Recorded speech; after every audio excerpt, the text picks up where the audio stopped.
আপনি যদি সারাক্ষণ চিন্তা করতে থাকেন যদি ওই জিনিসটা থাকতো তাহলে আমি সুখী হতাম, যদি অমুক সমস্যাটা চলে যেত, ওই মানুষটা আমার জীবন দুর্বিষহ করে তুলেছে, যদি সে একটা বাসের ধাক্কা খেত আমার জীবনটা কত ভালো হয়ে যেত। প্রতিবার বাস দেখলে আমি এই দোয়া করি। আমরা সব সময় নিজেদেরকে একথা বলে বুঝাই যদি অমুক মানুষটি বা অমুক সমস্যাটি জীবন থেকে চলে যেত তাহলে জীবন কত সুন্দর হয়ে যেত, অথবা যদি অমুক দুঃখটি দূর হয়ে যেত তাহলে সবকিছু পারফেক্ট হয়ে যেত। যদি মানুষের পরিবর্তন হতো, যদি পরিস্থিতির পরিবর্তন হতো, যদি পরিবেশের পরিবর্তন হতো, আমরা এভাবে ভাবতে থাকি সবকিছুর পরিবর্তন হলে জীবন সুন্দর হয়ে যেত, তাহলে আমাকে আর দুর্বল থাকতে হতো না। আমরা ভোগের উপর ভোগ করতে থাকি আর এতে পুরোপুরি আচ্ছন্ন হয়ে পড়ি।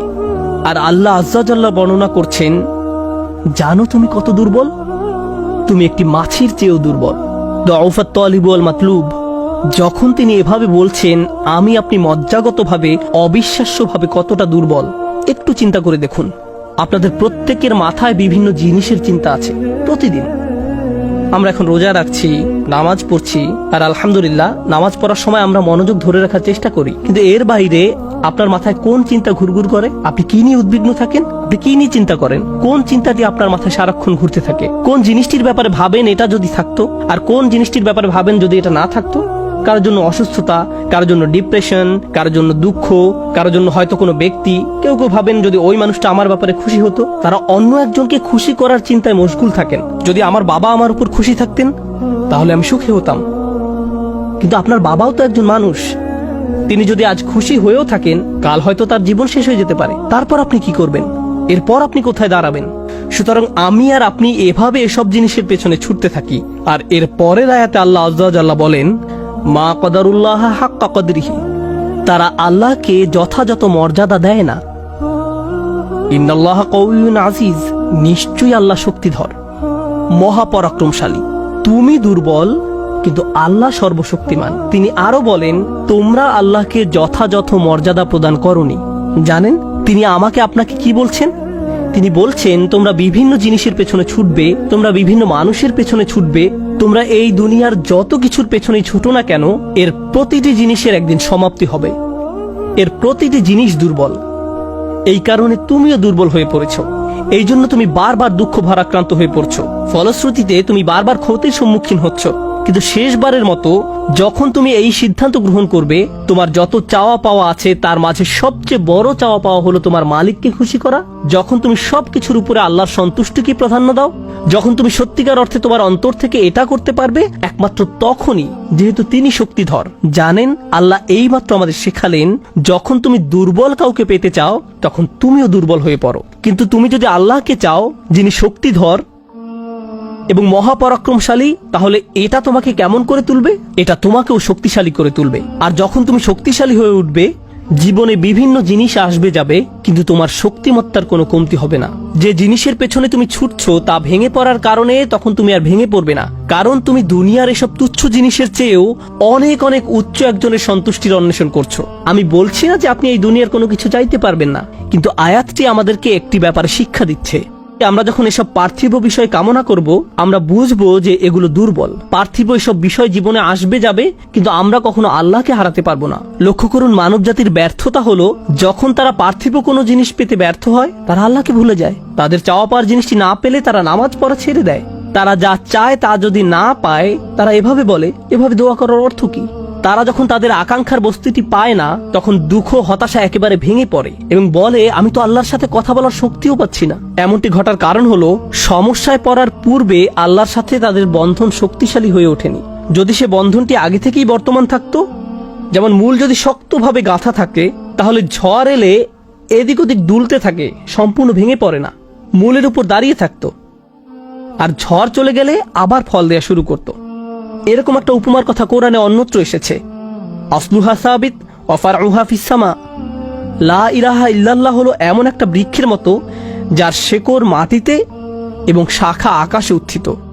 এটাই ঈমানের শক্তি।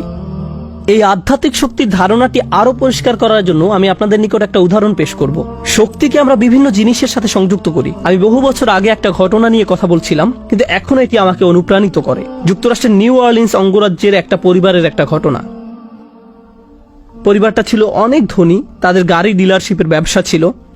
তাদের দোকান ছিল একেবারে সমুদ্র সৈকতের পাশে। তারা দামি দামি গাড়ি আমদানি করত এবং বিক্রি করত। এরপর হ্যারিকেন ক্যাটরিনা আঘাত হানল। ক্যাটরিনা এসেছিল বিশাল জলোচ্ছ্বাস নিয়ে এবং এর ফলে তাদের কেনা সকল গাড়ি ভেসে গেল। একমাত্র লেক্সাস এলএস মডেলের একটা গাড়ি বর্তমান ছিল এবং পরিবারটা এই গাড়িতে করেই হ্যারিকেন আক্রান্ত এলাকা থেকে পালিয়েছিল। দুর্যোগ শেষ হওয়ার কয়েক মাস পরে স্টেটের সবকিছু খুলে দেওয়ার পর আমি আবার তাদের সাথে দেখা করতে গিয়েছিলাম। যে পরিবারটি মাসে প্রায় 2 কোটি টাকা আয় করত, তারাই এখন সেই লেক্সাস গাড়িতে করে পিজা ডেলিভারি দিচ্ছে। পরিবারটি এখন এই কাজ করছে। এক ব্যক্তির পিজা দোকানের জন্য তাদেরকে হায়ার করা হয়েছিল। মা বাবা দোকানে পিজা বানাতো আর ছেলে লেক্সাসে করে সেই পিজা ডেলিভারি দিত। আমি যখন এটা দেখলাম, কল্পনা করতে পারেন অন্য কেউ যদি এরকম পরিস্থিতিতে পড়তো, অন্য কোনো মিলিয়নিয়ার যদি এভাবে দেউলিয়া হয়ে যেত, তাদের কি হতো? তারা সম্পূর্ণ হতাশ হয়ে যেত, মদের বোতল হাতে জীবন পার করে দিত। কারণ তারা মনে করত যা তাদের ছিল তাই তাদের শক্তিশালী করেছে। এখন যেহেতু এই সম্পদ হারিয়ে গেছে, আমার পক্ষে আর এই পরিস্থিতি মোকাবেলা করা সম্ভব নয়, এই ধরনের ক্ষতি সহ্য করা সম্ভব নয়। কিন্তু এই পরিবারের ক্ষেত্রে যখন আমি তাদের সাথে দেখা করলাম, সবাই খুবই শান্ত, নির্বিঘ্ন। বাবার অনেক বয়স হয়েছিল। এই রকম বয়সে এমন ক্ষতির সম্মুখীন হলে মানুষ হার্ট অ্যাটাক করে, উচ্চ রক্তচাপে ভোগে, কিন্তু এই মানুষটা সম্পূর্ণ শান্ত। তো আমি তাকে জিজ্ঞেস করলাম, কিভাবে এটা সম্ভব? আমি এমনকি আমার প্রশ্ন করাও শেষ করতে পারিনি। আমি শুধু বললাম, কিভাবে? তিনি হেসে উঠলেন। তিনি বললেন, যখন ব্যবসা ভালো ছিল আমি সারাক্ষণ ফোনে ব্যস্ত থাকতাম। শিপমেন্ট এসে পৌঁছেছে কিনা, পেমেন্ট দিতে দেরি হচ্ছে কিনা, কার কি ডেলিভারি দেওয়া প্রয়োজন, কাস্টমার খুশি কিনা, ট্যাক্সের হিসাব ঠিক আছে কিনা, কর্মচারীদের সমস্যা, অমুক সমস্যা, তমুক সমস্যা। এসব কারণে আমি কোনো মতে জুমার নামাজে উপস্থিত হতে পারতাম কোনো রকমে। কিন্তু এখনো তো টেবিলে খাবার আছে, এখনো তো আমাদের মাথার উপর ছাদ আছে, আর এখন আমি নিশ্চিন্তে মসজিদে গিয়ে নামাজ আদায় করতে পারি। আর সকালে ঘুম থেকে উঠে আমাকে কিচ্ছু নিয়ে ভাবতে হয় না, একমাত্র আমার রবকে মনে করা এবং তার কৃতজ্ঞতা জ্ঞাপন করা ছাড়া।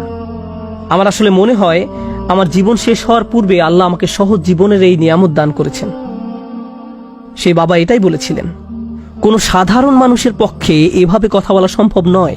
আপনি যদি এমন কথা অন্য কোনো ব্যবসায়ীকে বলতেন, সে বলতো এই লোকটার মাথা নষ্ট হয়ে গেছে, তার সকল সেন্স নষ্ট হয়ে গেছে। আর এই জন্যই এখন সে তার মাথায় এই পরিস্থিতির একটা যৌক্তিকতা খুঁজে নিয়েছে। আপনাদেরকে একটা কথা বলছি, একজন মানুষের পক্ষে কেবল তখনই এভাবে কথা বলা সম্ভব যখন সে বুঝতে পারে যেসব জিনিসের পিছনে সে ছুটছে তা দুর্বল। কেবলমাত্র আল্লাহই শক্তিশালী।